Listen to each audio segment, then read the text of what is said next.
करार में, पुराने नियम में इज़राइल के इतिहास में ऐसे घटना घटी थी। आज से कई हजारों साल पहले पुराने करार में, पुराने नियम में, इज़राइल में अगर इतिहास को देखते हैं, हिस्ट्री को हम देखते हैं, तो इज़राइल में एक ऐसी घटना घटित हुई है। उस घटना का वर्णन हमें नया करार में मिलता है। वो इंसिडेंट जो हुआ है इज़राइल के अंदर, जो इंसिडेंट हुआ, जो घटना हुआ है, वो घटना का वर्णन, उस घटना का उल्लेख हमें नया करार में मिलता है। नया करार में उस घटना का उल्लेख, वर्णन 3 बार किया गया है। हालेलुया। 3 बार उस इंसिडेंट का, उस घटना का उल्लेख नया करार में हम पाते हैं, और वह भी 3 जगह पर 3 बार उस घटना का वर्णन किया गया है। मेरे प्यारो, जब कभी भी बाइबल में एक ही शब्द रिपीट हो रहा है, प्रभु कई बार कहते थे, मैं तुमसे सच सच कहता हूं, मैं कहता हूं कि तुम आनंदित रहो, मैं फिर से कहता हूं कि तुम आनंदित रहो। तो जब कभी भी परमेश्वर उस चीज को रिपीट करते हैं, तो इसका मतलब है कि परमेश्वर वहां पर जोर दे रहे हैं, उस बातों के ऊपर जोर दे रहे हैं, हमारा ध्यान को केंद्रित कर रहे हैं कि हम उस बातों को नजरअंदाज ना करें, उस वचन को नजरअंदाज ना करें। वो वचन को हम गहराई से लें। उस वचन के द्वारा परमेश्वर हमें कुछ चेतावनी देना चाहता है या कुछ बताना चाहता है। तो मेरे प्यारो, इज़राइल के अंदर जो घटना घटित हुई है, उस घटना का वर्णन हम नया करार में 3 बार पाते हैं। इसका मतलब है, यदि एक घटना 3 बार आ रहा है, 3 बार इस बातों को बताया जा रहा है, तो इसका मतलब है कि परमेश्वर हमारे ध्यान को वहां पर केंद्रित करना चाहते हैं। इसका मतलब है कि परमेश्वर हमारा फोकस वहां पर कराना चाहते हैं। इसका मतलब है कि परमेश्वर चाहते हैं कि उस वचन के ऊपर हम गौर करें, मनन करें, अध्ययन करें। परमेश्वर उस वचन के द्वारा हमें कुछ चेतावनी देना चाहता है, वार्निंग देना चाहता है। हालेलुया। तो हम देखते हैं कि इज़राइल के अंदर जो ये घटना घटी है, इस घटना से परमेश्वर हमें कुछ चेतावनी देना चाहता है। मेरे प्यारो, यदि हम बाइबल में देखते हैं तो जगह जगह पर देखते हैं कि इज़राइल के इतिहास से चेतावनी, ऐसे शब्द पाया जाता है कि इज़राइल के इतिहास से परमेश्वर हमें चेतावनी दे रहे हैं। तो इसका मतलब है कि जो घटना घटित हुई, उसके द्वारा परमेश्वर हमें इज़राइल के जो घटना, उसे हमें चेतावनी दे रहा है। यह जो 3 बार इंसिडेंट आया है, घटना जो उल्लेख किया गया नया करार में, इसके द्वारा परमेश्वर हमें चेतावनी दे रहे हैं, वार्निंग दे रहे हैं। आइए हम देखते हैं कि वो कौन सी घटना घटित हुई है, कौन सा ऐसा घटना है जो घटा इज़राइल के अंदर, और जिसके माध्यम से परमेश्वर हमें चेतावनी देना चाहते हैं। आइए मेरे प्यारो, हम बाइबल खोलते हैं, पवित्र शास्त्र खोलते हैं, और पवित्र शास्त्र इब्रानियों की किताब को खोलते हैं। इब्रानी की किताब, हिब्रूज चैप्टर 3, इब्रानी की किताब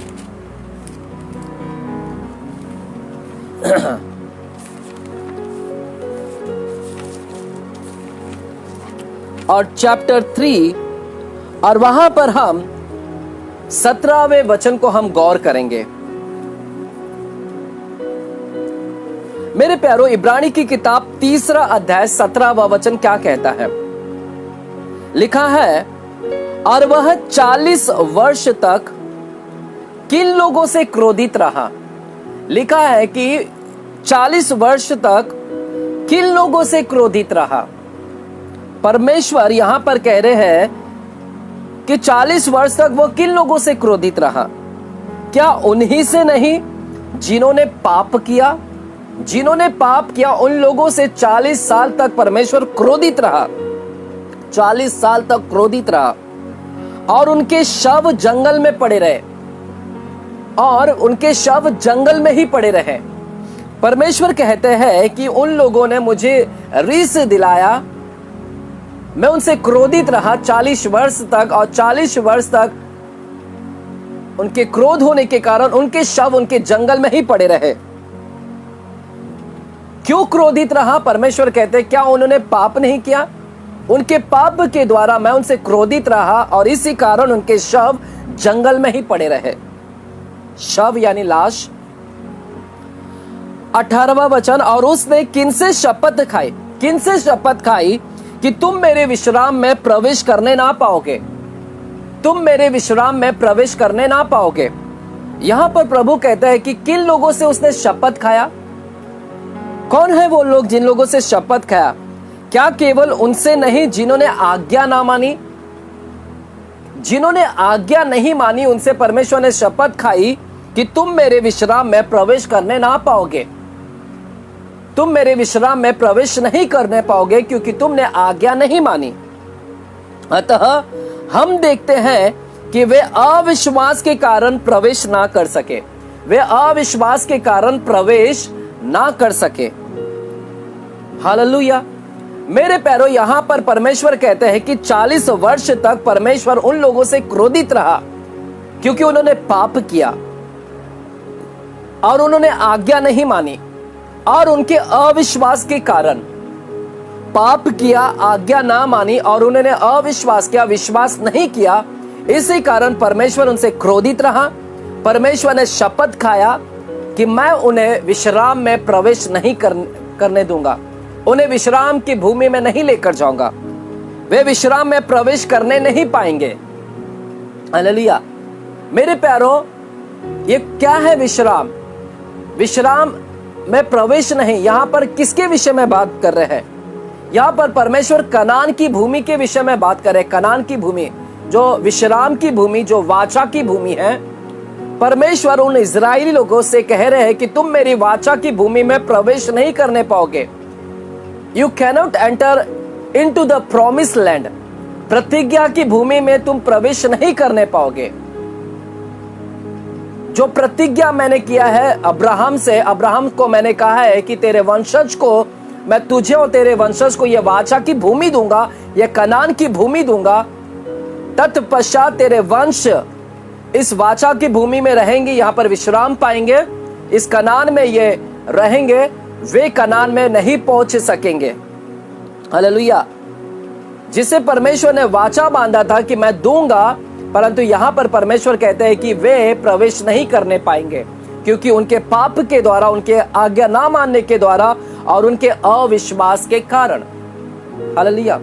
तो यह घटना जो घटी है मेरे प्यारों इजराइल के अंदर, इजराइल के अंदर किनके विषय में यह बात कर रहा है?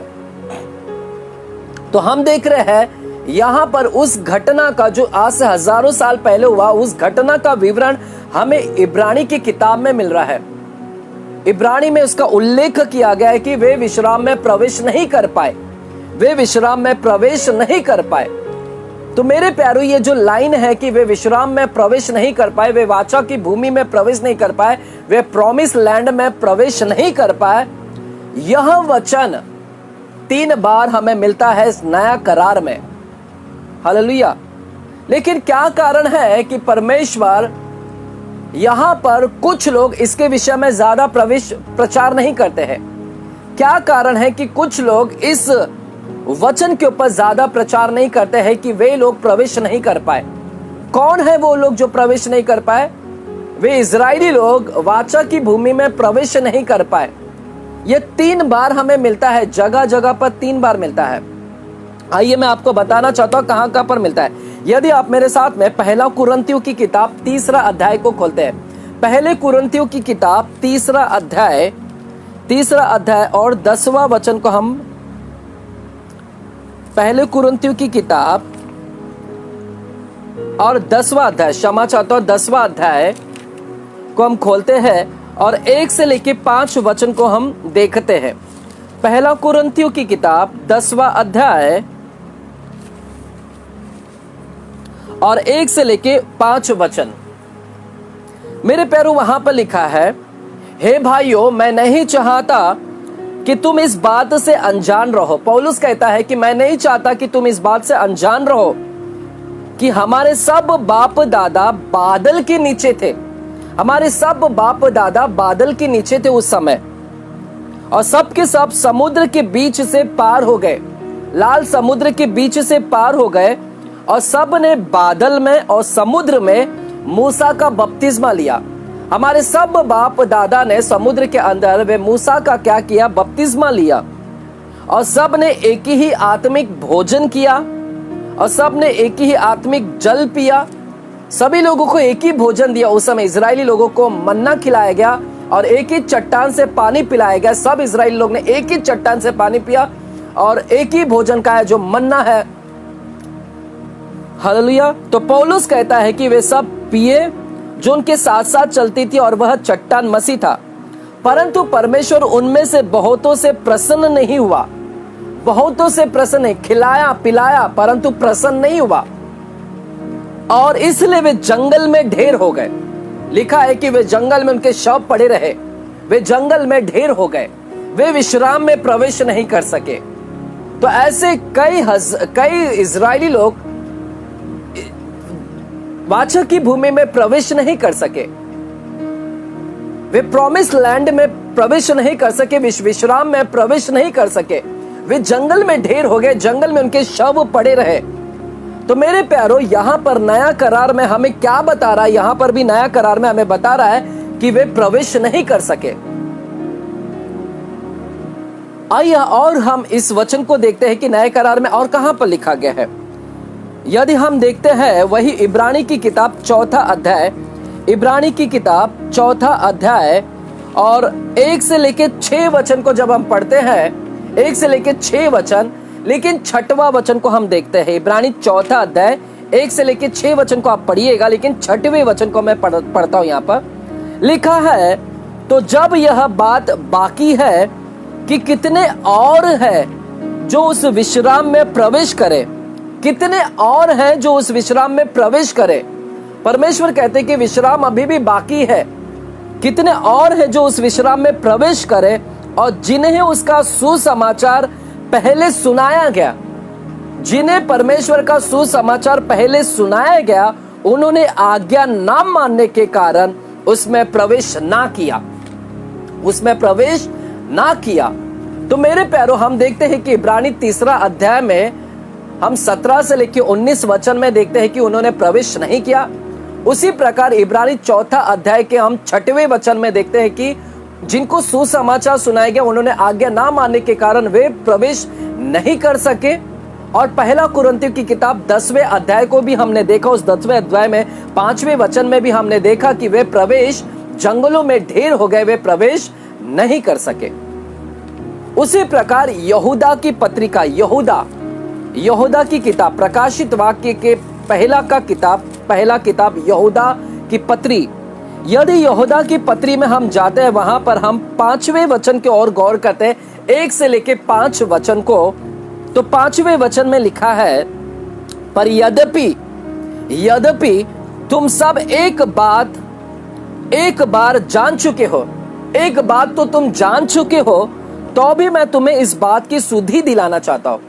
यहां पर यहूदा कौन है? मेरे प्यारो, कुछ लोगों को डाउट है कि ये यहूदा कौन है। ये यहूदा वास्तविक में यीशु मसीह का भाई है, यीशु मसीह के सगे भाई है, जो मरियम का पुत्र है। ये जो किताब लिखने वाला यहूदा का पत्री, ये कोई और नहीं है, यहूदा यीशु मसीह का भाई है। हालेलुया। उसी प्रकार इब्रानी के बाद जो किताब आता है याकूब की पत्रिका, याकूब कौन है? वो यीशु मसीह का भाई है। तो कुछ लोगों को लगता है कि यीशु मसीह के भाई विश्वास में नहीं आए या विश्वास में नहीं थे, लेकिन मैं आपसे कहना चाहता हूं कि यीशु मसीह के भाई वे यीशु मसीह में आ गए। यहूदा यीशु मसीह का भाई है, याकूब यीशु मसीह का भाई है, मरियम यीशु मसीह की मां भी। जब 120 लोग वहां पर थे, तो वहां पर यीशु मसीह की मां और भाई भी वहां पर उपस्थित थे। मेरे प्यारो, हालेलुया। तो यहां पर लिखने वाला कौन है? यहूदा है।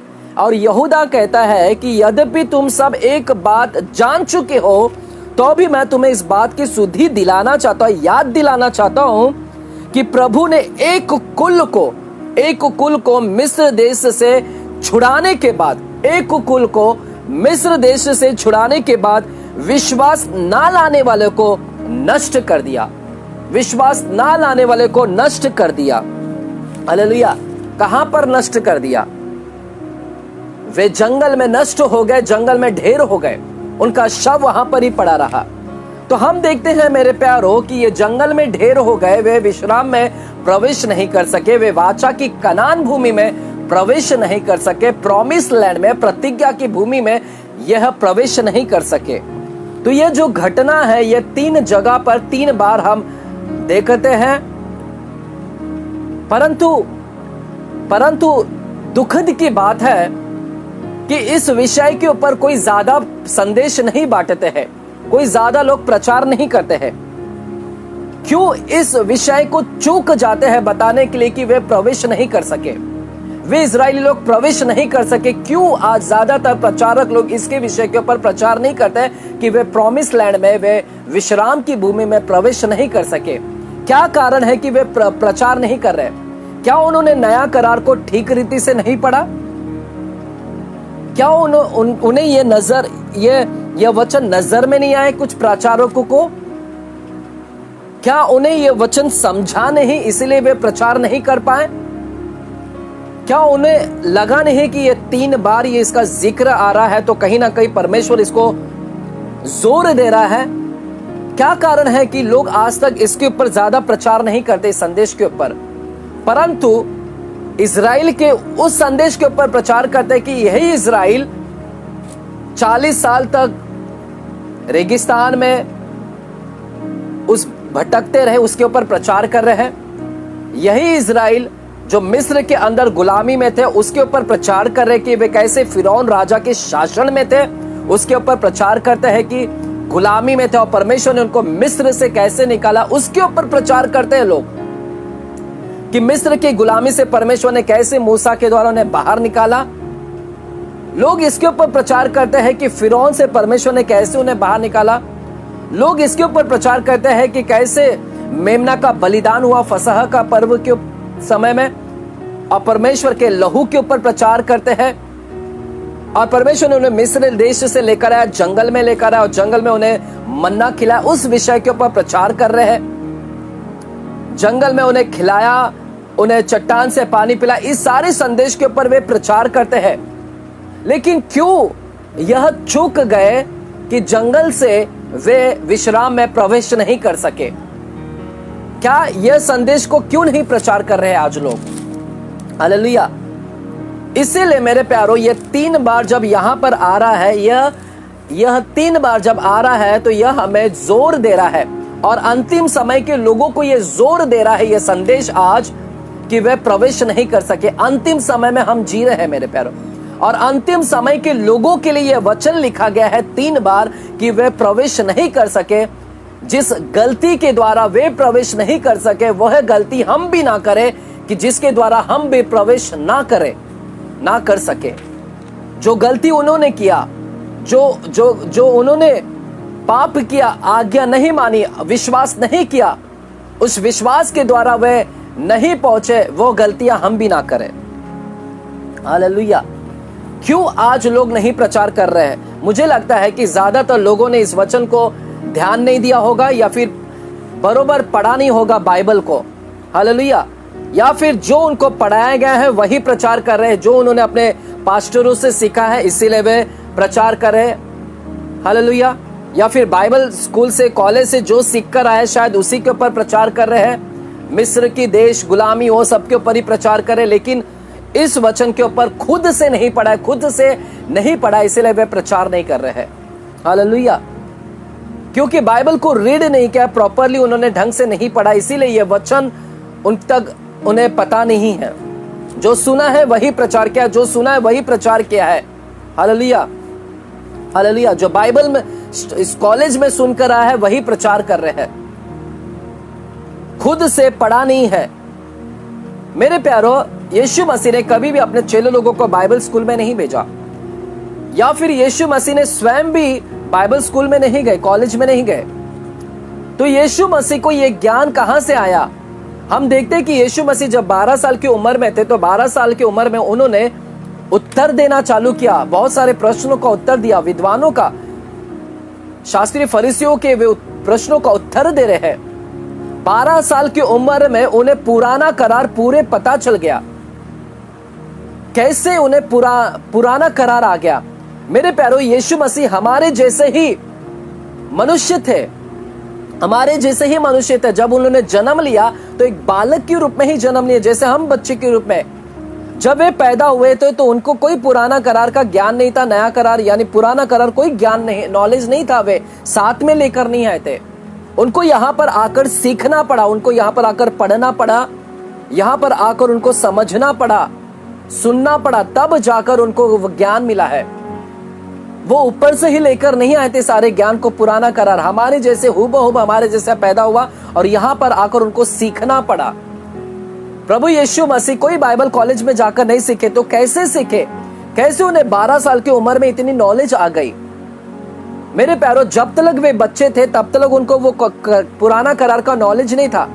लेकिन जब उनका बुद्धि विकसित होने लगता है, 5 साल 6 साल या 7 साल तक आते आते उस बच्चे की बुद्धि विकसित हो जाती है, तो समझने लगता है भला क्या है बुरा क्या है। जब समझने लगता है तब कह सकते हैं कि उस बच्चे के अंदर मैच्योरिटी आ गया, अब समझ सकता है वो। हालेलुया।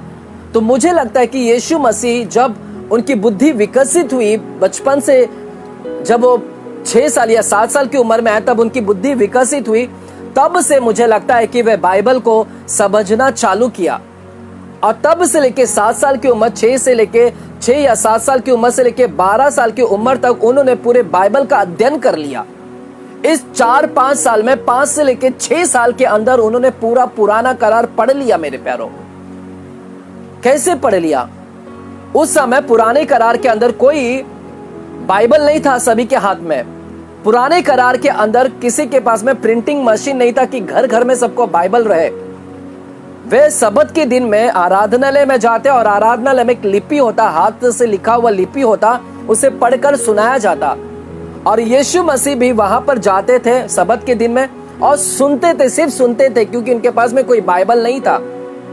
और सुन सुनकर वे इन 4 साल 5 साल के अंदर उन्होंने पुराना करार को अपने हृदय के अंदर बसा लिया। यीशु मसीह पूरे गंभीर थे इस वचन के प्रति।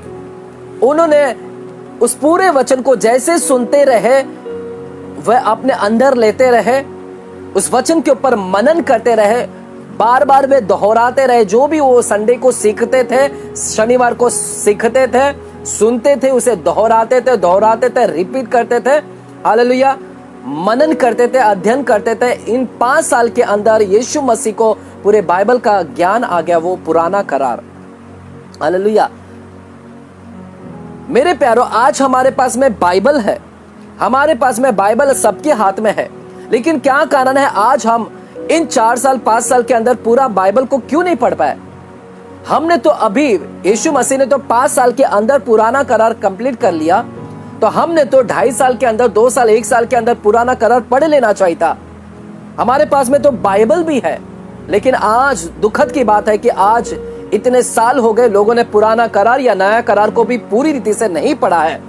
जबकि बाइबल हमारे पास में, प्रिंटिंग मशीन आ गए, सब टेक्नोलॉजी है, मोबाइल है, इसके बावजूद भी हमने बाइबल को नहीं पढ़ा। अगर हम बाइबल को पढ़ते, रीड करते, तो हमें यह वचन मिलता। कौन सा वचन? कि वे प्रवेश नहीं कर सके, वे प्रवेश नहीं कर सके, वे इजरायली लोग प्रवेश नहीं कर सके। आज हम बाइबल को रीड नहीं कर रहे हैं, बाइबल को नहीं पढ़ रहे हैं, इसलिए हमारे पास में यह वचन नहीं पहुंचा, हम नहीं समझ पाए हैं। हालेलुया। अगर हम बाइबल पढ़ते तो हमारे तक ये वचन पहुंचता। हालेलुया। और हम गंभीर हो जाते हैं और हम इसे चेतावनी के रूप में लेते हैं, वार्निंग के रूप में लेते हैं कि इन लोगों ने प्रवेश नहीं कर सके। आइए इब्रानी की किताब 3 अध्याय में फिर से जाते हैं। इब्रानी की किताब 3 अध्याय और वहां पर हम 19वां वचन को हम देखते हैं। इब्रानी की किताब 3 अध्याय और 19वां वचन को हम देखते हैं। लिखा है, अतः हम देखते हैं कि वे अविश्वास के कारण प्रवेश ना कर सके।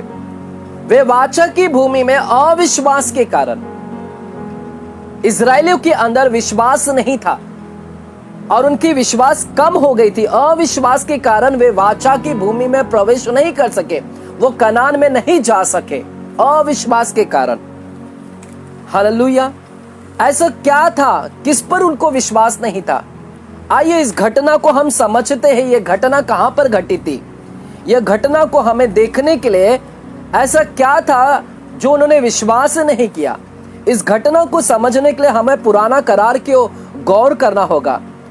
कौन सी चीज के ऊपर, कौन सी बातों के ऊपर उन्होंने विश्वास नहीं किया और नतीजा वे जंगल में ढेर हो गए और प्रवेश नहीं कर सके। कौन सी बातों पर विश्वास नहीं किया? आइए हम देखते हैं। हम गिनती की किताब और वहां पर हम 13वां वचन में जाते हैं। गिनती की किताब 13वां अध्याय, गिनती की किताब नंबर्स चैप्टर 13 में जाए। 13 गिनती 13 चैप्टर 13 अध्याय लिखा है। ये उस समय की घटना के विषय में बात बता रहा हूं मैं जी। ये घटना 3 बार यहां पर लिखा गया है नया करार में। आइए घटना यहां पर मिलता है। लिखा है, फिर यहोवा ने मूसा से कहा, सुनिएगा, यहोवा ने, अब तक इजरायली लोगों को मिस्र देश से निकलकर 2 साल हो चुके थे। मिस्र देश से इजरायली लोगों को निकलकर 2 साल हो चुके थे और 2 साल के बाद में पारान नामक जंगल में आकर परमेश्वर ने मूसा से बातें किया। 2 साल हो चुके हैं मेरे प्यारों, और इस 2 साल के बाद में परमेश्वर यहां पर मूसा से बात कर रहे और क्या बात कर रहे देखिएगा। 13वां अध्याय 1 वचन, फिर यहोवा ने मूसा से कहा, कनान देश जिसे मैं इजराइलियों को देता हूं, कनान देश जिसे मैं इजराइलियों को देता हूं, उसका भेद लेने के लिए पुरुषों को भेज। उसका भेद लेने के लिए किसको भेज? पुरुषों को भेज। मेरे प्यारों, यह कनान की भूमि परमेश्वर इजरायली लोगों को देना चाहता है, क्योंकि परमेश्वर ने अब्राहम से वाचा बांधी थी कि मैं तुझे और तेरे वंशज को यह वाचा की भूमि दूंगा। परमेश्वर ने अब्राहम से वाचा बांधा था कि मैं तेरे और तेरे वंशज को यह भूमि दूंगा, जहां पर दूध और मधु की धाराएं बहते हैं, वहां पर तेरे वंशज आकर रहेंगे। तो परमेश्वर यह वाचा की भूमि इजरायली लोगों को देना चाहता था अपने प्रतिज्ञा के मुताबिक। हालेलुया। और इसीलिए तो परमेश्वर ने इजरायली लोगों को वहां से निकाला, गुलामी से निकाला, ताकि उन्हें वाचा की भूमि में, जो वाचा अब्राहम से बांधा है, उस वाचा की भूमि में ले चले, कनान की भूमि में ले चले, जो प्रतिज्ञा उसने किया था और वो प्रतिज्ञा पूरी करना चाहता था परमेश्वर। हालेलुया। आइए देखते हैं, वहां पर लिखा है, कनान देश जिसे मैं इजरायलियों को देता हूं, उसका भेद लेने के लिए पुरुषों को भेज। 2 वर्ष के बाद परमेश्वर मूसा से कहते हैं कि कनान की जो भूमि है उसका भेद ले और पुरुषों को भेज, जाकर पुरुष को भेज, ताकि वो वहां का भेद ले कि वो कैसी भूमि है। हालेलुया। और कहते हैं परमेश्वर की प्रति उनके पितरों के प्रति गोत्र के एक प्रधान पुरुष हो। उनके गोत्र में से, उनके पितरों के प्रति गोत्र में से हर एक गोत्र में से एक प्रधान पुरुष को नियुक्त कर। और इन गोत्र, कितने गोत्र थे? 12 गोत्र में से प्रति गोत्र में से एक पुरुष को, प्रधान पुरुष को नियुक्त करने के लिए परमेश्वर ने कहा। इसका मतलब है 12 प्रधान को परमेश्वर ने चुनने के लिए कहा। परमेश्वर मूसा से कहते हैं कि 12 प्रधान को चुन और कनान के देश में भेज। हालेलुया। और भेज ताकि वे कनान की भेद ले सके, उस वाचा की भूमि का क्या करे? भेद ले सके। और हम देखते हैं आगे स्टोरी इस प्रकार से कहता है कि मूसा ने परमेश्वर की आज्ञा को पाकर गोत्र में से एक प्रधान को चुना, 12 प्रधान को चुना और उन्हें कनान देश में भेजा। और हम देखते हैं कि कनान देश में भेजने से पहले वो क्या कहता है? 17वां वचन, 13 अध्याय के 17वां वचन में क्या कहता है? वह कहता है, उनको कनान देश का भेद लेने को, लिखा है, कनान देश का भेद लेने को भेजते समय मूसा ने उनसे कहा, इधर से अर्थात दक्षिण देश से होकर जाओ। कहता है परमेश्वर इन 12 लोगों से, इन 12 लोगों में से परमेश्वर कहते हैं कि तुम दक्षिण देश से जाना। और जब वहां पर जाओगे तो वहां पर देखिएगा 18 वचन क्या कहता है, और पहाड़ी देश में जाकर उस देश को देख लो कि वह कैसा है। 12 प्रधान को परमेश्वर यह मूसा भेज रहा है और कहता है कि जाओ और देखो कि वो देश कैसा है। वह देश को देख लो कि वह कैसा है और उसमें बसे हुए लोगों को भी देखो, उनके लोगों को भी देखो कि वे बलवान है या निर्बल है। देश को देखो कि वे देश कैसा है, और देश के अंदर लोगों को देखो कि वे बलवान है या निर्बल है।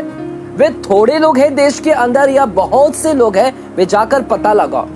और साथ ही साथ मूसा उनसे कहता है कि वहां पर जाने के बाद में, और जिस देश में वे बसे हुए हैं वे कैसा देश है, अच्छा देश है या बुरा देश, और वह कैसी कैसी बस्तियों में बसे हुए हैं। तुम जाकर देखो कि कौन सी बस्तियों में बसे। क्या वे गढ़ वाले नगर में बसे हुए हैं? क्या वे किलों में बसे हुए हैं? क्या वे तंबुओं में रहते हैं? तो यहां पर मूसा उनसे कहता है कि जाकर देश का पूरा हालचाल देखो कि देखो कि कैसा है देश। वहां के लोगों को देखो कैसा है, क्या वह बलवान है, निर्बल है, थोड़े है या कम है या ज्यादा है। और देखो कि वह देश कैसा है। वहां के लोग बस्तियों में रहते हैं, किले में रहते हैं या तंबुओं में रहते हैं। और देखो कि वे अच्छा देश है या बुरा है। और साथ ही साथ वहां की भूमि को देखो कि वे उपजाऊ है या बंजर भूमि है। और देखो कि वहां की वृक्ष है, उस देश के अंदर वृक्ष है या नहीं। तो ये सारी चीज पता लगाने के लिए 12 प्रधान को मूसा कहता है कि जाकर देखा ना, और वहां से एक उपज को भी लेकर आना, थोड़ी सी उपज को भी लेकर आना, और उस उपज को भी लेकर आना, कुछ लेते आना। यह मूसा 12 प्रधानों से कहता है। तो कनान देश में वो भेज रहा है भेद लेने के लिए 12 लोगों को। और बाइबल देखता है, बाइबल यहां पर कहता है ये 12 लोग निकल गए और वहां पर उन्होंने देखा, पूरा देखभाल किया, उन्होंने पूरा वहां पर जांच पड़ताल किया। और जांच पड़ताल करने के बाद में वहां पर 40 दिन तक वे जांच पड़ताल की। और 40 दिन के बाद में वे पारान नामक जंगल में आए। हालेलुया। वे पारान नामक जंगल में कादेश लिखा गया है 25वां वचन, 13 अध्याय का 25वां वचन लिखा है, 25वां वचन। 40 दिन के बाद वे उस देश का भेद लेकर लौट आए। 40 दिन के बाद वे उस देश का भेद लेकर लौट आए और पारान जंगल के कादेश, लिखा है कादेश। हालेलुया। ये कौन सा मेरे प्यारो, ये कादेश बन। आप आगे चलकर देखो तो ये कादेश बन करके भी नाम से जाना जाता है, जिसका मतलब है डेजर्ट, डेजर्ट ऑफ वार्निंग, चेतावनी का डेजर्ट है, रेगिस्तान है, जो रेगिस्तान जो चेतावनी दे रहा है हमें। हालेलुया। चेतावनी दे रहा है। कादेश बन का मतलब है, बन का मतलब है डेजर्ट। हालेलुया। वार्निंग। और पारान जंगल के देखो, जब 40 दिन के बाद ही लौटते हैं, 40 दिन के बाद पारान जंगल के कादेश में, जहां पर मूसा है और हारून है और इजरायलियों की मंडली है, वहां पर आते हैं कादेश में। और कादेश में आकर वे मूसा से कहते हैं, क्या कहते हैं देखिएगा। 40 दिन जांच पड़ताल करने के बाद में क्या कहते हैं, क्योंकि मूसा ने उनसे कहा था कि देश देखना कैसा है, देश, वहां के लोगों को देखना, वो देश की भूमि कैसे है, वृक्ष है या नहीं है, अच्छा है बुरा है, कैसे रहते हैं, तंबू में रहते, सारी जांच पड़ताल कर आना, उपज को लेकर आना। तो देखते हैं क्या उन्होंने वैसा आकर संदेश दिया। और लिखा है 27वां वचन में, उन्होंने मूसा से यह कहकर वर्णन किया, जिस देश में तूने हमको भेजा था उसमें हम गए, उसमें सचमुच दूध और मधु की धारा बहती है। लिखा है कि वहां पर इन्होंने आकर मूसा से कहते हैं कि हम जिस देश में तूने हमें भेजा, कनान देश में हम गए, वहां पर भेद लिए और हमने देखा कि वो देश बहुत अच्छा है। वह देश के अंदर क्या है, दूध है और मधु की धाराएं है, दूध की धाराएं है और मध की, हनी की क्या है, धाराएं बहती है। हालेलुया। ये देश वास्तविक में बहुत अच्छा देश है। हालेलुया। और उसकी उपज में यह है। और वे साथ ही साथ उपज को भी लेकर और मूसा को कहते हैं ये उपज है। फिर वे कहते हैं परंतु, 28वां वचन, परंतु उस देश के निवासी बलवान है। कहते हैं कि उस देश के निवासी कैसे है, बलवान है। क्योंकि मूसा ने कहा था कि वे देश के निवासी को देखना कैसे, क्या वे बलवान है या निर्बल है, थोड़े है या ज्यादा है। मूसा ने ये कहा था और उसके मुताबिक ये आकर कह रहे कि उस देश के जो निवासी है बलवान है। मूसा वे बलवान है, वहां पर कनान के लोग बलवान ही है। हालेलुया। और उसका नगर गढ़ है, मजबूत गढ़ है। और बहुत बड़े नगर है। और फिर हमने वहां अनाक वंशियों को भी देखा है। वे कहते हैं कि हमने बड़े बड़े दानव को देखे, अनाक वंशियों को देखा है जो बड़े बड़े दानव है। और उस दक्षिण देश में अमालेकी बसे हुए हैं और पहाड़ी देश में हित्ती, यबूसी, यमोरी और समुद्र के किनारे किनारे और यर्दन नदी के तट पर कनानी बसे हुए हैं। हालेलुया। तो देखिएगा यहाँ पर आकर ये विवरण दे रहे हैं और यह परमेश्वर के दास मूसा से एक बयान कर रहे हैं पूरी देश का कि यह देश वास्तविक में अच्छे है, लेकिन वहां के लोग कैसे हैं? बलवान है, मजबूत गढ़ है, बड़ा नगर है ये। और यहाँ पर अमालेकी लोग बसे हुए हैं, यहाँ पर अनाकवंशी बसे हैं, हित्ती लोग बसे हैं, एमोरी लोग बसे, यबूसी लोग बसे हैं, कनानी लोग बसे हुए हैं इस देश के अंदर। हालेलुया। और आगे हम देखते हैं तो वहां पर वे कहते हैं ये इस देश के निवासी ऐसे हैं जो अपने निवासी को निगल जाते हैं, खा लेते हैं, अपने ही लोगों को खाते हैं। ये ऐसा देश है कनान की भूमि जो यहाँ पर लोग क्या कर रहे हैं? खा लेते अपने लोगों को। और यहाँ पर हम देखते हैं कि नप्ताली वंशज के लोग, नपीली जाति वाले के वंशज लोग रहते हैं, अनाकवंशी जो बड़े बड़े दानव है। ये कहते हैं बड़े बड़े दानव यहाँ पर रहते हैं, कई फीट लंबे हैं ये, वे बलवान है, वीर है वो। और उनके सामने हम टिड्डी है, मामूली सी एक छोटी सी चींटी टिड्डी है, हम ग्रासहोफर है हम।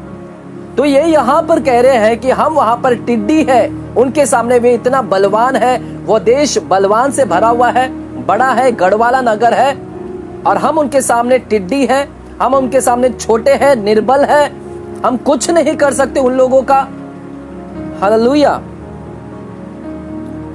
हम उनके सामने छोटे हैं, तुच्छ है, निर्बल है, हम शक्तिहीन है, वे शक्तिशाली है, वे बलवान है, ताकतवर है। तो यहां पर आकर ये मूसा से ये सारी बयां कर रहे हैं और कहते हैं कि हम उस देश को नहीं ले सकते हैं। और मूसा से कहते हैं कि हम उस देश को नहीं जीत सकते हैं, उस देश को, वाचा की भूमि को हम नहीं ले सकते, कनान की भूमि। और कहते हैं कि हम ना जाए वहां पर। और मूसा से कहते हैं हम नहीं जाते हैं वहां पर, यदि हम जाए तो हम मर जाएंगे, यदि हम जाए तो वहां पर हम मर जाएंगे उस वाचा की भूमि में। यदि वहां पर जाए तो हमारी स्त्रियां लूट ली जाएगी, हमारे बच्चे लूट ले जाएंगे, हम नहीं जाए तो बेहतर है। हालेलुया। तो मेरे प्यारो, यहां पर ये लोग क्या कह रहे हैं? शिकायत कर रहे हैं कि वहां पर ना जाए क्योंकि वे बलवान है और ये अपने आप को डरपोक समझ रहे हैं। ये इजरायली लोग अपने आप को डरपोक समझ रहे हैं। हालेलुया। इनका कहना है कि वे बलवान है, हम निर्बल है। हालेलुया।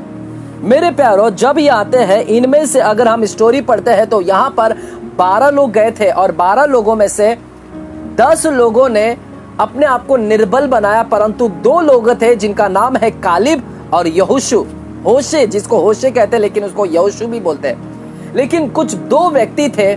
आइए मैं पढ़ना चाहता हूं 13 अध्याय के 30 वचन। लिखा है, पर कालेब ने मूसा के सामने प्रजा के लोगों को चुप कराने के विचार से कहा। कालेब ने प्रजा के लोगों को चुप कराने के विचार से कहा, हम अभी चढ़ के उस देश को अपना कर ले। देखिएगा, कालेब के अंदर क्या है? इतना विश्वास है, विश्वास भरा है कि हम अभी उस देश के ऊपर चढ़ ले और उस देश को हम अपना बना ले, उस देश को चढ़कर उस देश को अपना कर ले, क्योंकि निसंदेह हम में ऐसा करने की शक्ति है। कालेब कहता है हमारे पास में शक्ति है, हम शक्तिहीन नहीं, हम शक्ति है। कालेब के अंदर विश्वास था कि हम उस देश के ऊपर चढ़कर उस देश को जीत लेंगे। कालेब, और आगे स्टोरी पढ़ोगे तो यहोशू वहां पर आता है। यहोशू भी कहता है कि हम निसंदेह उस देश को जीत लेंगे। इन 12 लोगों के से 2 लोग के अंदर विश्वास था, परंतु अन्य 10 लोगों के अंदर विश्वास नहीं था, अविश्वासी थे, अविश्वास। इसीलिए तो हम देखते हैं कि इब्रानी 3 अध्याय 19वां वचन, इनके अविश्वास के कारण वे लोग वाचा की भूमि में प्रवेश नहीं कर सके, क्योंकि इनके अंदर अविश्वास था, विश्वास नहीं था कि उस वाचा की भूमि को हम जीत लेंगे। इनके अंदर विश्वास नहीं था कि हम वो अनाकवंशी दानव को हम मार गिराएंगे। इनके अंदर विश्वास नहीं था कि हमें शक्ति दिया गया है। हालेलुया। डरपोक निकले, भयभीत था, इनके अंदर डर था। हालेलुया। डरपोक थे, अविश्वास से भरा हुआ था। जिस परमेश्वर ने उनको मिस्र से इतने बड़े सामर्थशाली फिरौन के हाथ से परमेश्वर ने निकाला, इन्होंने अपने आंखों से देखा कि उसी परमेश्वर ने जिन्हें निकाला परमेश्वर ने, और उसी परमेश्वर ने फिरौन के हाथ से छुड़ाया, आश्चर्य कर्म किया, मन्ना बरसाए, बड़े बड़े कार्य किए। इस परमेश्वर को भूल गए। इन्हें विश्वास नहीं था कि यही परमेश्वर इन्हें कनान में भी विजेता दिलाएगा। जो परमेश्वर ने मिस्र में इनको विजेता दिलाया और छुड़ाया, यही परमेश्वर कनान में भी इनके साथ में रहकर इनको विजेता दिलाएगा। इनको जरा से भी अंदाजा नहीं था। इन्होंने परमेश्वर के ऊपर विश्वास नहीं किया। परंतु इन 10 लोगों ने मूसा को कुड़कुड़ाने लगे। यह 10 लोग परमेश्वर के दास हारून और मूसा को पर बुड़बुड़ाने लगे और परमेश्वर को बुड़बुड़ा रहे हैं, परमेश्वर को कंप्लेंट दे रहे हैं और परमेश्वर की शिकायत कर रहे हैं। कह रहे हैं कि मिस्र देश से क्यों परमेश्वर ने हमें यहां पर लेकर आया और क्यों हमें वहां पर लेकर जा रहा है, वाचा की भूमि में क्यों हमें मारना चाहता है, उन अनाक वंशियों से, उस दानव से। हम नहीं चाहते हैं मरने के लिए, परमेश्वर ने हमें मरने के लिए वहां पर लेकर जा रहे हैं। तो देखिएगा इनका विश्वास देखो, परमेश्वर उनको मरने के लिए लेकर जा रहा है। इनको ऐसा लगा कि परमेश्वर उनके मरने के लिए लेकर जा रहा है। अरे जिस परमेश्वर को मारना रहता तो वो मिस्र में ही उनको मार डालता था, इजरायली लोगों को। यदि परमेश्वर को इनको मारना ही रहता तो परमेश्वर इनको जंगल में ही मार डालता था। परमेश्वर उनको फिरौन के हाथ में ही दे देता था। परमेश्वर को यदि मारना होता तो लाल समुद्र 2 भाग भी नहीं करता था इनके लिए। परमेश्वर को अगर करना होता तो उनको भूखा ही मार देता था। हालेलुया।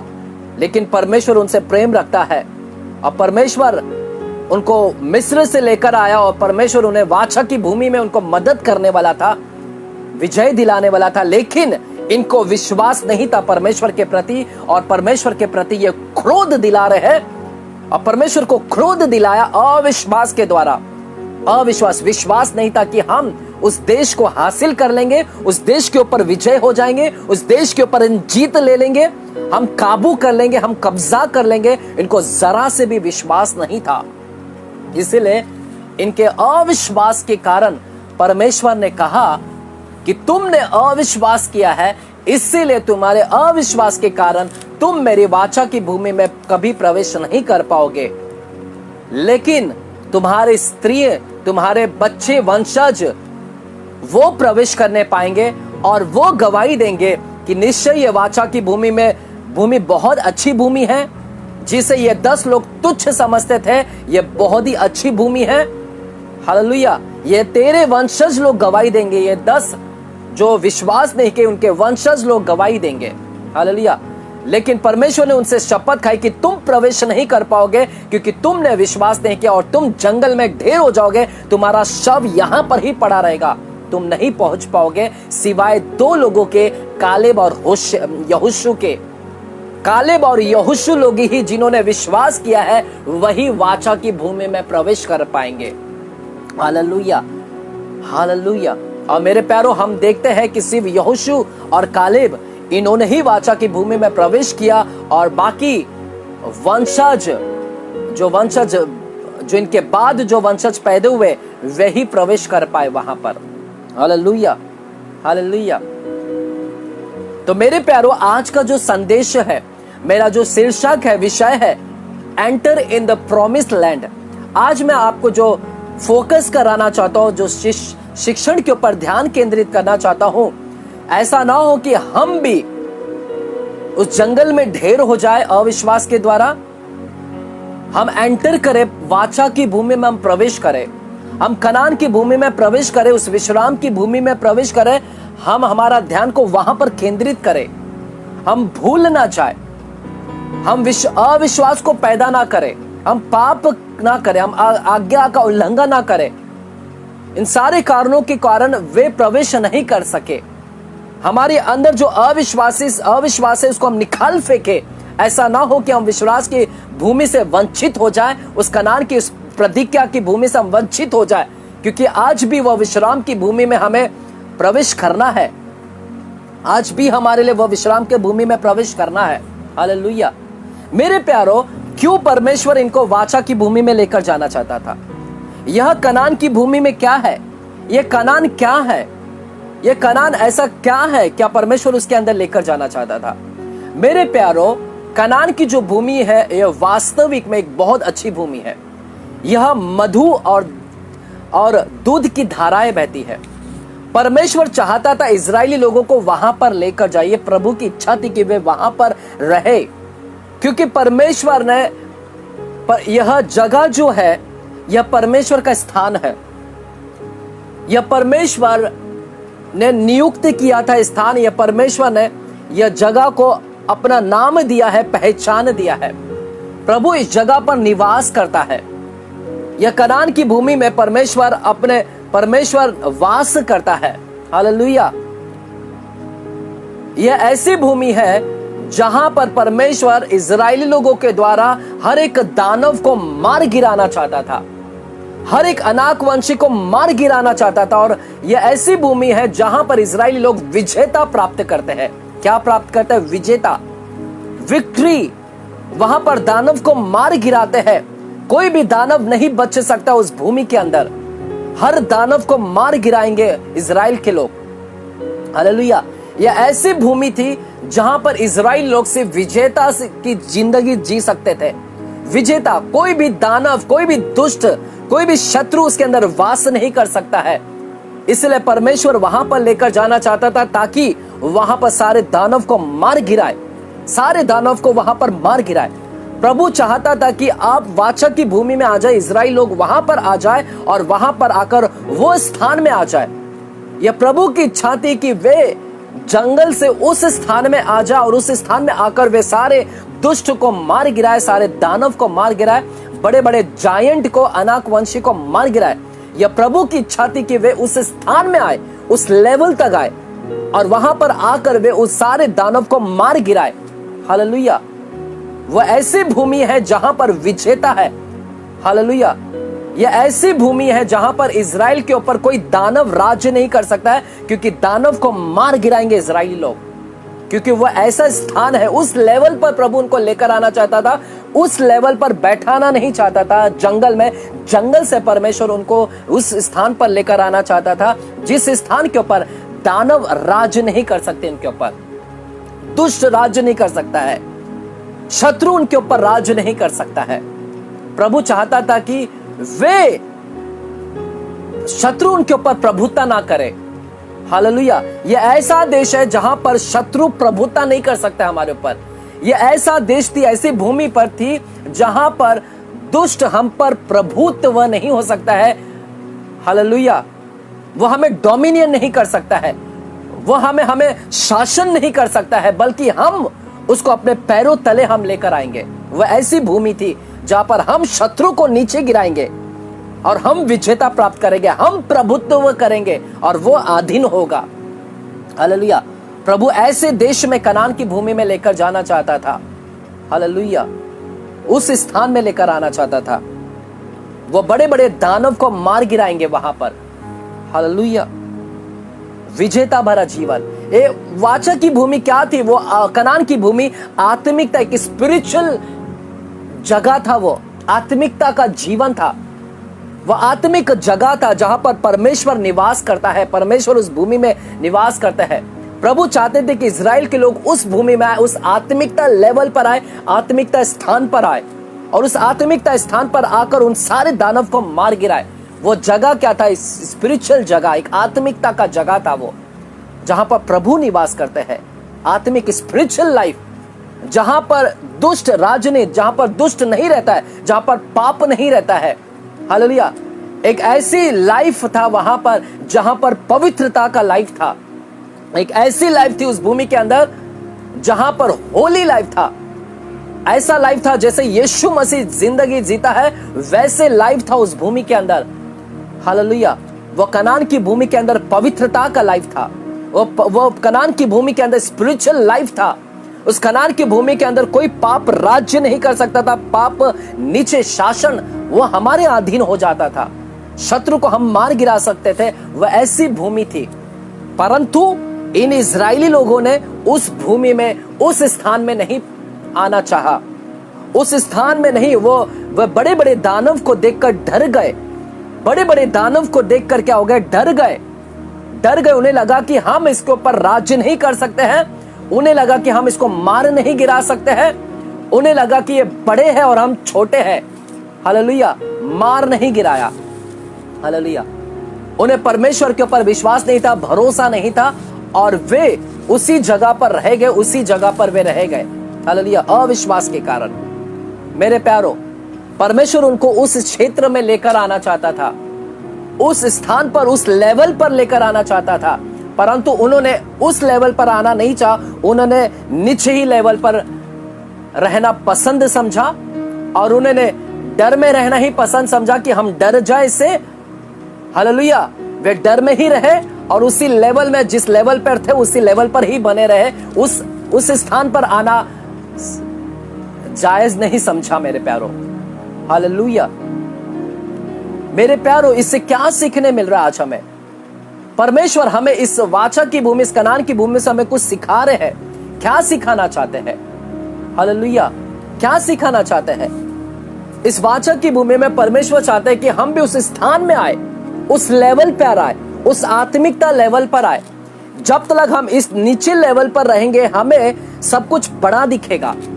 हमें सब कुछ क्या है? दानव दिखेंगे। दानव, हमें दानव दिखेंगे। हमें लगेगा कि हम उसको लड़ नहीं सकते, हम उसे लड़ नहीं सकते, और हम डरे हुए रहेंगे। दानव दिखाएंगे, गोलियात दिखेगा हमें। परमेश्वर चाहता है कि हम उस लेवल पर नहीं रहे, हम उस लेवल पर, उस स्थान तक पहुंचे, उस कनान के स्थान पर पहुंचे, उस स्पिरिचुअल लाइफ में पहुंचे जहां पर हमें दानव नहीं दिखता है, जहां पर हम बड़े दिखेंगे और परमेश्वर बड़ा दिखता है हमें। हालेलुया।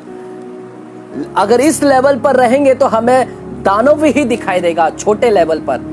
और यही तो हुआ गोलियात के समय में। आपको याद होगा पहला शमूएल की किताब 16 चैप्टर और 17वें चैप्टर में, वहां पर 17वें चैप्टर में पलिश्तियों ने क्या किया? पलिश्तियों में से गोलियात निकला, और ये गोलियात आता है, और गोलियात आकर इजरायली लोगों को कहता है। ये गोलियात कौन था? ये गोलियात दानव था, अनाक वंशियों के, नपीली जातियों में से था, कई फीट लंबा था, बलवान था। और हम देखते हैं पहला शमूएल 17वां अध्याय में पलिश्तियों के अंदर से वो गोलियात निकलता है, और गोलियात इजरायली लोगों को चुनौती देता है। यह गोलियात इजरायली लोगों को कहता है कि कौन है तुम में से जो मुझसे लड़ सकता है? क्या कोई है मुझसे लड़ सकता है? यदि कोई मुझसे लड़ सकता है तो भेजो मेरे पास में। वो वहां पर वो चैलेंज कर रहा था। यह दानव वहां पर उस समय इजरायली लोगों को चैलेंज कर रहा था, लेकिन इजरायली लोग लड़ने के बजाय इजरायली लोग वहां पर डर गए, क्योंकि उनको गोलियात वहां पर बड़ा दिख रहा था। गोलियात दानव दिख रहा था। जैसे हुबहुब इन इजरायली लोगों को, इन 10 लोगों को, इन 10 प्रधान लोगों को अनाकवंशी दिख रहे थे, ऐसा ही इजरायली लोगों को यहां पर इस शमूएल की किताब पहला शमूएल 17वां अध्याय में इन लोगों को भी वो गोलियात बड़ा दिखाई दे रहा था। उस समय वे लोग भी डर गए थे, इस समय ये लोग भी डर गए। यहां पर उन्हें लगा कि हम इससे लड़ नहीं सकते हैं, ये गोलियात बड़ा है, गोलियात बड़ा है, गोलियात बड़ा है, ये गोलियात है, ये दानव है, हम इससे लड़ नहीं सकते हैं। डरे हुए थे, भयभीत थे, घबराए हुए थे। और आगे हम देखते हैं कि ये इजरायली लोग गोलियात से भाग रहे थे। उन्हें लगा हम लड़ नहीं सकते हैं, और गोलियात भी उनको चैलेंज कर रहा है, क्या तुम मुझसे लड़ सकते हो? गोलियात चैलेंज कर रहा है, क्या लड़ सकते हो?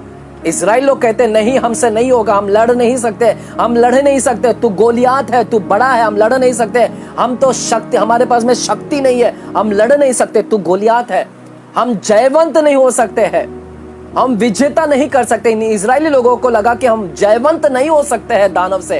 हालेलुया। डरे हुए थे, भयभीत थे। हालेलुया। डरे हुए थे, उन्हें लगा कि मैं लड़ नहीं सकता हूं। बड़े बड़े दानव को देखकर डर गए वे। हालेलुया। क्योंकि वे उस स्थान पर नहीं पहुंचे थे, उस लेवल पर नहीं पहुंचे थे मेरे प्यारों। उस लेवल पर आते तो वे दानव से लड़ जाते थे। उस स्थान पर आते, उस प्लेस पर आते, उस जगह पर आते तो वे दानव से लड़ सकते थे। लेकिन इन इजरायली लोग ने उस लेवल में आना नहीं समझा, वे लेवल में प्रवेश नहीं किए। आज आप में से कुछ लोग हैं जो उस लेवल में प्रवेश नहीं किए, उस लेवल तक नहीं आए हैं, उस स्थान तक नहीं पहुंचे। आप लोग भी अभी तक इसी स्थान पर है। उस लेवल पर आना बहुत ही जरूरी है मेरे प्यारों। जब तक उस स्थान पर नहीं आओगे, आप नहीं मार पाओगे दानव को। आपको दानव दानव ही दिखेगा। Hallelujah, hallelujah. मेरे प्यारों, आज हमारे लाइफ में बहुत सारे दानव हैं, बहुत सारे बड़े बड़े दानव हैं, बहुत सारे दानव हैं जो हमारे सामने ललकार रहे हैं, हमें चैलेंज कर रहे हैं और कह रहे हैं, क्या तू मुझसे विजेता हासिल कर सकता है? क्या तू मुझ पर जयवंत हो सकता है, प्रभुत्व हो सकता है? आज हमारे आंखों के सामने बहुत सारे दानव है, जायंट है मेरे प्यारों। आपको पता है कौन से दानव है हमारे पास में, आंखों के सामने? आज हमारे सामने खड़े आज दानव। हालेलुया। कौन से वो दानव है मेरे प्यारों? वो दानव है गुस्सा, गुस्सा, एंग्री, गुस्सा। वो गुस्सा हमें ऐसा लग रहा है दानव है, हमारे आंखों के सामने लग रहा है वो बहुत बड़ा है, हम उससे लड़ नहीं सकते हैं, गुस्से को हम मार नहीं सकते, गुस्सा को हम खत्म नहीं कर सकते, गुस्सा को हम निकाल नहीं सकते। वो हमें बड़ा लग रहा है, हमें लग रहा है कि हम उसके ऊपर विजेता नहीं हासिल कर सकते, हम विजेता हासिल नहीं कर सकते। इसीलिए मेरे प्यारों, गुस्सा के ऊपर आप काबू नहीं कर पाए, क्योंकि आपको लग रहा है आप शक्तिहीन है, आपको लग रहा है कि हमारे अंदर शक्ति नहीं है, हम उसके ऊपर विजेता हासिल नहीं कर सकते हैं। आज गुस्सा हमारे लिए दानव बनकर खड़ा है, हमारे अंदर बहुत सारे गुस्से भरे हुए, और ये गुस्सा हमें चैलेंज कर रहा है। क्या क्या चैलेंज कर रहा है? कह रहा है क्या तू मुझ पर विजेता हो सकता है? क्या तू मुझ पर विजेता हो सकता है? क्या तू मुझ पर विजेता हो सकता है? देख, तेरे माता और पिता भी गुस्सा करते थे, क्या वे विजेता हो पाए हैं? क्या तेरे भाई लोग विजेता हो पाए? क्या गुस्सा को कम कर पाए हैं? क्या तू कम कर पाएगा? वो चैलेंज कर रहा है हमें, क्या तू कम कर पाएगा? क्या तू मुझे मार पाएगा? लेकिन हम डरे हुए, हम कहते हैं नहीं, गुस्सा तू बहुत बड़ा है, हम तुझसे विजेता हासिल नहीं कर सकते, तू बड़ा है। हालेलुया, विजेता है तू बड़ा है, हम तुझ पर विजेता हासिल नहीं कर सकते हैं। आज गुस्सा से लोग भाग रहे हैं, ऐसा लग रहा है वो बहुत बड़ा है, हम उसके ऊपर विजेता नहीं कर पाए, क्योंकि वो दानव लग रहा है। आज भी लोग कंट्रोल नहीं कर पा रहे, आज भी गुस्सा कर रहे, गुस्सा गुस्सा गुस्सा, एंग्री भरा हुआ है। हालेलुया, दानव है हमारे आंखों के सामने। प्रभु चाहता है कि इस दानव से तुम लड़ाई करो, इसको मार गिराओ। ये सारे जो दानव है, जो नपीली है, ये सारे लोगों को मार गिराओ। हालेलुया, उस स्थान में आओ, हम उस लेवल पर आएंगे तो हम इसको मार पाएंगे। हालेलुया, उस लेवल पर आए, उस स्थान पर आए, उस कनान की भूमि में प्रवेश करे, उस कनान जो आत्मिकता की भूमि है, उस आत्मिकता की भूमि में और उस आत्मिकता के लेवल पर आकर हम उसके मार गिराए। हालेलुया, मार गिराए, और जरूर हम उसे मार गिराएंगे। आज दूसरा दानव हमारे आंखों के सामने कौन सा खड़ा है? दूसरा दानव है हमारे सामने, वो है सेक्सुअल लस्ट, लस्ट, व्यभिचार, लालसा, लीला क्रीड़ा हमारे आंखों के सामने पड़ा हुआ है। कई लोग व्यभिचार से मुक्त नहीं हो पा रहे, कई लोग व्यभिचार से बाहर नहीं आ पा रहे हैं। आज भी वही बुरी चीज पर जा रही है, आंखें बुरे चित्र पर जा रहे हैं, बुरे पिक्चर पे जा रहा है, बुरी नजर जा रही है। आज भी वह दानव हमारे सामने खड़ा, और दानव गोलियात के सामने यह सेक्सुअल लस्ट गोलियात के समान खड़ा है और हमें चैलेंज कर रहा है, ललकार कर रहा है, कह रहा है हमसे, क्या तू मुझ पर विजेता हो सकता है? क्या तू मुझ पर विजेता हो सकता है? ये व्यभिचार, ये गोलियात है, ये गोलियात आज हमारे सामने खड़ा होकर हमसे कह रहा है, क्या तू विजेता हो सकता है? क्या कोई ऐसा व्यक्ति जो मुझे मार गिरा सकता है? और हम व्यभिचार से भी कहते हैं, लालसा से कहते हैं, नहीं, तू बहुत बड़ा है, हम आज भी कंट्रोल नहीं कर पा रहे, क्योंकि तू बहुत बड़ा, तू सामर्थशाली है, हम नहीं कर सकते हैं। हालेलुया, आज भी डरे हुए हैं, आज भी उस दानव का सामना नहीं कर पा रहे हैं। क्यों दानव का सामना नहीं कर पा रहे हैं? क्यों उसको नहीं निकाल पा रहे? क्योंकि हम उस स्थान पर नहीं आए, उस आत्मिकता क्षेत्र में नहीं आए जो वाचा की भूमि, जो प्रॉमिस लैंड है, वो कनान की भूमि, जो आत्मिकता की भूमि है, जहां पर विजेता है, जहां पर शत्रु को मार गिराते हैं। उस स्थान पर अभी तक हमने आया नहीं है, इसलिए तो वो सारे चीज बड़े हुए लग रहे हैं। गुस्सा है, व्यभिचार है, आज भी हम पाप, तीसरा दानव है, हम क्षमा नहीं कर पा रहे हैं, आज भी क्षमा नहीं कर पा रहे हैं। दानव, इतनी बड़ी बड़ी दानव हमें लग रहा है, बड़ा दानव है, हम फाइट नहीं कर पा रहे हैं, इस गुस्से, उस क्षमा नहीं कर पा रहे हैं। उस व्यक्ति ने मुझे चोट पहुंचाया है, आज तक हम उसको क्षमा नहीं कर पा रहे हैं। इस व्यक्ति के द्वारा मेरे घर का नुकसान हुआ, मेरे परिवार का नुकसान हुआ है, इसलिए हम छोट खाकर बैठे, हम क्षमा नहीं कर पा रहे हैं। आज भी वो दानव बनकर बैठा है, वो दानव आपको ललकार रहा है, कह रहा है कि तू मुझ पर विजेता नहीं हो सकता, तू मुझ पर विजेता नहीं हो सकता है। हालेलुया। आज चैलेंज करे और कहे, इजरायलियों के जैसा, उन इजरायली लोगों के समान ना बने, 10 लोगों के समान जो डर गए और कहते हैं कि मूसा से कहते हैं कि हम नहीं लड़ सकते हैं। आज आप कहे कि मैं लड़ पाऊंगा, मैं इस व्यभिचार से लड़ पाऊंगा, मैं इस नाश क्षमा करने वाली आत्मा से लड़ पाऊंगा, मैं इस गुस्से की आत्मा से लड़ पाऊंगा। यहोशू और कालेब के जैसा बने, यहोशू और कालेब के जैसा बने। हालेलुया। मेरे प्यारो, पहला शमूएल 17वां अध्याय में जब गोलियात को मारने का समय आया तो इजरायली लोग डर गए, परंतु उनमें से एक व्यक्ति था जो नहीं डरा, यहोशू और कालेब के समान नहीं डरा। बाइबल कहता है कालेब के अंदर एक ऐसी अलग आत्मा थी। हालेलुया। आइए हम देखते हैं गिनती की किताब 13-14 अध्याय में जाते हैं। गिनती की किताब 14 अध्याय में गिनती 14 और 24 वचन लिखा है। परंतु इस कारण कि मेरे दास कालेब के साथ और ही आत्मा है, लिखा है इस कारण कि मेरे दास कालेब के साथ और ही आत्मा है, मेरे दास कालेब के साथ और ही आत्मा है। प्रभु वहां पर कह रहे हैं कि मेरे दास कालेब के पास और आत्मा है, जो इन लोगों के पास में जो आत्मा नहीं है, इससे अलग आत्मा कालेब के पास में है। हालेलुया। वो अलग आत्मा लेकर चल रहा है। यही इजरायलियों के अंदर देखता है। जब गोलियात के समय, लड़ने का समय आया, तो उसके अंदर उस इजरायलियों में से एक और व्यक्ति था जिसका नाम था दाऊद के अंदर अलग आत्मा थी मेरे प्यारो, अलग आत्मा। अगर हम पहला शमूएल 16वां अध्याय में देखते तो शमूएल ने अपने सिंग में तेल लेकर उसे अभिषेक किया, तेल लेकर दाऊद को अभिषेक किया। दाऊद अभिषेक हो गया, आत्मा से भर गया, आत्मा उसे अभिषेक किया गया है, पवित्र आत्मा उसके ऊपर उतरती थी। वहां पर उसके पास अलग एक आत्मा थी जो इन इजरायली लोगों के पास में नहीं था, इन 10 प्रधान के पास में नहीं था, और साथ ही साथ इन इजरायली लोगों के पास में नहीं था जो गोलियात से लड़ने के लिए। इन इजरायली लोगों के पास में वो आत्मा नहीं थी जो दाऊद के पास में थी। दाऊद आत्मा से भरा हुआ था, फिल्ड विद द स्पिरिट, यानी आत्मा उसके ऊपर उतरती थी उस समय में मेरे प्यारो। हालेलुया। और वह एक अलग आत्मा लेकर था, और उस आत्मा के बल पर वो गोलियात को मार सका। कई लोगों को लगता है कि एक पत्थर को लेकर मारा,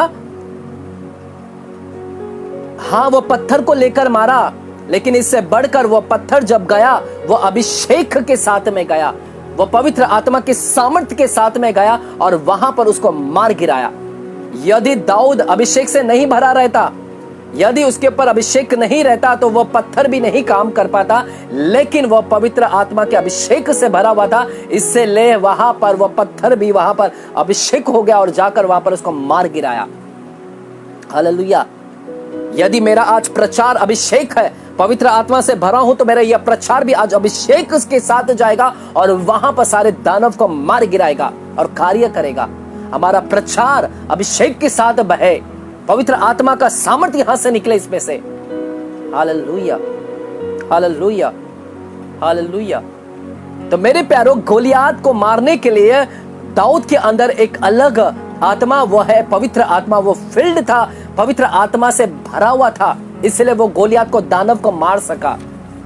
आज हमें उस आत्मिकता लेवल पर आना है, हमें उस वाचा की भूमि, जो आत्मिकता का शहर है, जो आत्मिकता का देश है, जो परमेश्वर का स्थान है, जो परमेश्वर का नगर है, परमेश्वर वहां पर विराजमान है, जो आत्मिकता है जहां पर दुष्ट राज नहीं कर सकता, दानव नहीं राज कर सकता है, उस आत्मिकता लेवल पे जब आएंगे तो वहां पर हम सब दानव को मार गिराएंगे।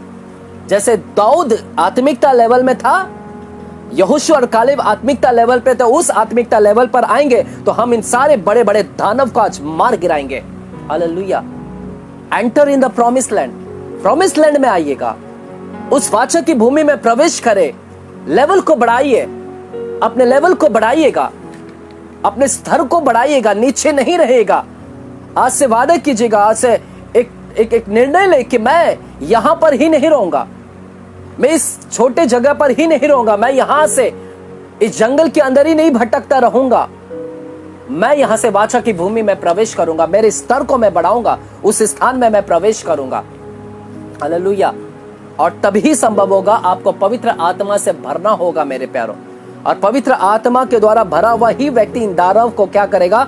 मार गिराएगा। हालेलुया। यह वाचा की भूमि, अगर जब आप इस जगह पर आ जाओगे, यह वाचा की भूमि में दूध और मधु की धारा बहती है। मधु को जब खाते हैं तो लोग एकदम संतुष्टि होते हैं, एक अच्छा लगता है, एक मिठास लगता है। यह ऐसी भूमि है जहां पर मिठास है, जहां आनंद है, जहां पर प्रेम है, जहां पर आनंद है, नम्रता है। उस भूमि में आकर हम नम्रता की स्टेज पर आते हैं। वह ऐसी भूमि है जहां पर प्रेम है, जहां पर मिठास है, जहां पर आनंद है। मेरे प्यारों, जब हम हमारे आत्मिकता लेवल को बढ़ाते उस स्थान पर आते हैं तो हम प्रेम में आते हैं। हमारे अंदर प्रेम की धाराएं बहती है, हमारे अंदर नम्रता की धाराएं बहती है, हमारे अंदर पाप क्षमा करने वाली आत्मा की धाराएं बहती है। हम आनंद में रहते हैं, हम पीस में रहते हैं, हम शांति में रहते हैं, हम सब दानव को मार गिराते हैं। आत्मिकता में है तभी हम मार गिराते हैं, और हम प्रभुता करेंगे उन सारे दानव के ऊपर। Hallelujah, hallelujah. वो स्थान परमेश्वर का था, लेकिन उस स्थान के ऊपर लोगों, यबूसी लोग ने कब्जा कर रखा था। वो कनान की भूमि परमेश्वर की थी, लेकिन उस स्थान में परमेश्वर वास करना चाहता है, और वहां पर यबूसी, हित्ती, एमोरी लोग, कनानी लोगों ने आकर वास करके रखा था, कब्जा कर रखा था उस स्थान के अंदर। परमेश्वर चाहता था कि उस स्थान में से इजरायली लोगों से निकाल फेंके और परमेश्वर उस स्थान में वास करे। जबरदस्ती ये कनानी लोग जब मिस्र के अंदर गुलामी में थे, ये सारे लोग इजरायली लोग जब गुलामी में थे, 400 साल के दरमियान में इन सारे कनानी लोग, अनाकवंशी लोग ने, ये सारे लोग ने आकर कनान की भूमि में कब्जा कर लिया था। वे परमेश्वर का स्थान पर कब्जा कर लिया था, परमेश्वर का जगह था, परमेश्वर का निवास के जगह पर कब्जा कर लगा रखा था। हालेलुया। आज मेरे प्यारों, आज परमेश्वर का जगह यह है, यहां पर निवास करना चाहता है। परमेश्वर का मंदिर है यह जगह, यहां पर परमेश्वर का निवास करना चाहता है। हालेलुया। पहला कुरिन्थियों की किताब 6वां अध्याय 19वां वचन, पहला कुरिन्थियों की किताब 6वां अध्याय 19वां वचन क्या कहता है? पहला कुरिन्थियों 6वां अध्याय 19वां वचन लिखा है, क्या तुम नहीं जानते कि तुम्हारी देह पवित्र आत्मा का मंदिर है? क्या तुम नहीं जानते कि तुम्हारी देह पवित्र आत्मा का मंदिर है जो तुम में बसा हुआ है? यह पवित्र आत्मा का मंदिर है, और पवित्र आत्मा तुम में बसा हुआ, इस मंदिर के अंदर बसा हुआ है, और तुम्हें परमेश्वर की ओर से मिला हुआ है। यह स्थान किसका है? यह देह, यह जो स्थान है, यह परमेश्वर पवित्र आत्मा का स्थान है। लेकिन आज इस स्थान के ऊपर कोई कब्जा कर बैठा है। कौन है वो कब्जा कर बैठा? बड़ा दानव। प्रभु चाहता है कि इस दानव को हम निकाल फेंके।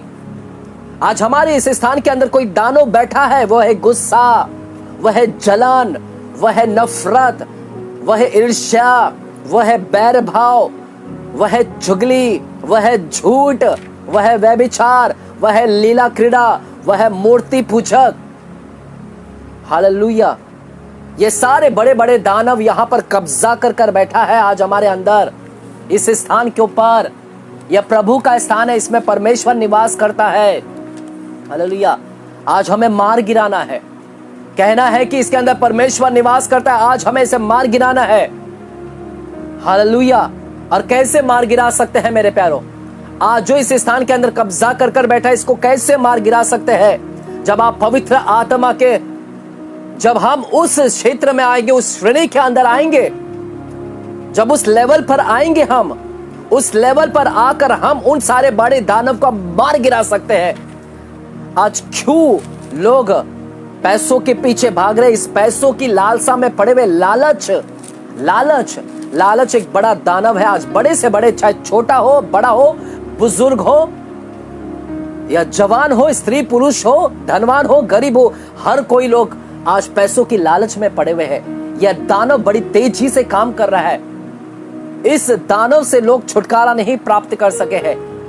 इस लालच से छुटकारा नहीं। पैसों की लालच, पैसों के लिए कुछ भी करने के लिए तैयार है। पैसों के लिए परमेश्वर के वचन का दाम भी लगाते हैं। कोई 5,000, कोई 4,000।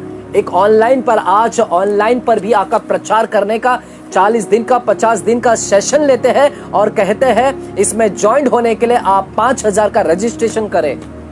हालेलुया। सिर्फ ऑनलाइन से प्रचार करने के लिए, यह तो यहां से ऑनलाइन से प्रचार कर रहे हैं और रजिस्ट्रेशन करवा रहे हैं 5-5 हजार का। क्या परमेश्वर का वचन का वैल्यू 5,000 है? हालेलुया। कीमत लगा रहे, 5,000 पे करो, हम वचन सुनाएंगे तुम्हें। भविष्यवक्ताओं के द्वारा भविष्यवाणी के वचन को सुनाएंगे। परमेश्वर के लालची लोग भरे हुए हैं आज। हालेलुया। बड़े बड़े प्रभु के दास इसमें घिरे हुए पड़े हैं। यह बड़े दानव को मार गिराना है। किताब को लिखते हैं और अनेकों कीमत में वे बेचते हैं। लेइंग हैंड्स पर हाथ रखने का वे हजारों की कीमत लगाते हैं। बर्थडे के विश करने के लिए, लेटर भेजने के लिए वे कीमत लगाते हैं। हालेलुया। परमेश्वर का भविष्यवाणी करने के लिए कीमत लगाते हैं। ये बड़े बड़े दानव है। आज परमेश्वर के इस जगह के ऊपर ये सारे दानव लोग राज्य कर रहे हैं। वाचा की भूमि के अंदर जैसे दानव लोग राज कर रहे थे, परमेश्वर चाहता था कि इजराइल लोग जाकर इनको मार गिराए, लेकिन इन्होंने विश्वास नहीं किया।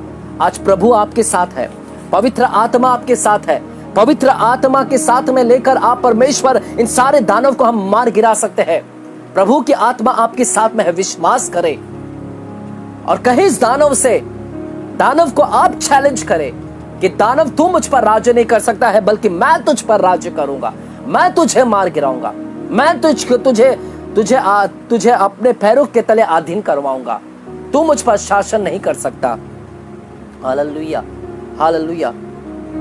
हमारा यह देह परमेश्वर का मंदिर है। यहां पर जो कब्जा कर कर बैठा है उसको हम निकाल फेंके, उखाड़ फेंके। हालेलुया। तो हमें आज वाचा की भूमि में परमेश्वर प्रवेश करने के लिए याद दिला रहा है कि हम वाचा की भूमि में जाए। हमारे लिए आज भी विश्राम स्थान बाकी है। जब हम अनंत काल के लिए उस विश्राम में प्रवेश करेंगे, वह विश्राम में हम प्रवेश करना है, अभी भी बाकी हमें, हम भूल ना जाए। अभी भी परमेश्वर हमें फिर से स्मरण दिला रहा है कि तुम तो सिर्फ इस धरती के ऊपर सिर्फ विश्राम दिन मना रहे, सबत का दिन मना रहे हैं। वो विश्राम दिन से और भी एक विश्राम दिन बाकी है। उस विश्राम दिन में हमें प्रवेश करना है, जो आत्मिक जीवन है, जहां पर परमेश्वर निवास करता है, जहां पर शत्रु राज्य नहीं कर सकता है। और हम विश्वास करें, परमेश्वर पर विश्वास करें, अविश्वास नहीं बने, क्योंकि अंतिम समय में बहुत सारे लोगों का विश्वास कम हो जाएगा। हो सकेगा तो बहुत सारे लोग विश्वास को खो देंगे, बहुत सारे का प्रेम घट जाएगा। इसलिए परमेश्वर आज की शाम फिर से हमें स्मरण दिला रहा है कि हम अपने विश्वास को बढ़ाएं, हम पाप से मुकर जाएं, हम आज्ञा का पालन करें और हम उस वाचा की भूमि में, उस क्षेत्र में आए, हमारे लेवल, आत्मिकता के लेवल को हम बढ़ाएं। कहे कि परमेश्वर मुझे पवित्र आत्मा से भरिएगा, फिल करे, मुझे पवित्र आत्मा का बपतिस्मा से भरिएगा। हालेलुया, आमीन। मैं विश्वास करता हूं कि परमेश्वर का वचन आप तक पहुंचा है और आप अपने आप को देख रहे होंगे कि मैं सच में इन लोगों को दानव देख रहा था और मुझे लग रहा था कि यही बारंबार मुझ पर जीत हासिल कर रहे, यही लोग मुझ पर जीत हासिल कर रहे, यही दानव, यह व्यभिचार मुझ पर जीत हासिल कर रहा है। अभी तक मैं उन इजरायली लोगों के समान बना हुआ था, लेकिन आज के बाद मैं यहोशू, कालेब और दाऊद के समान बनूंगा कि मैं मार गिराऊंगा इन्हें और मैं जीत हासिल करूंगा। हालेलुया, आमीन। आइए मेरे प्यारों, अपने आंखें को बंद करें और हम प्रार्थना करेंगे इस समय।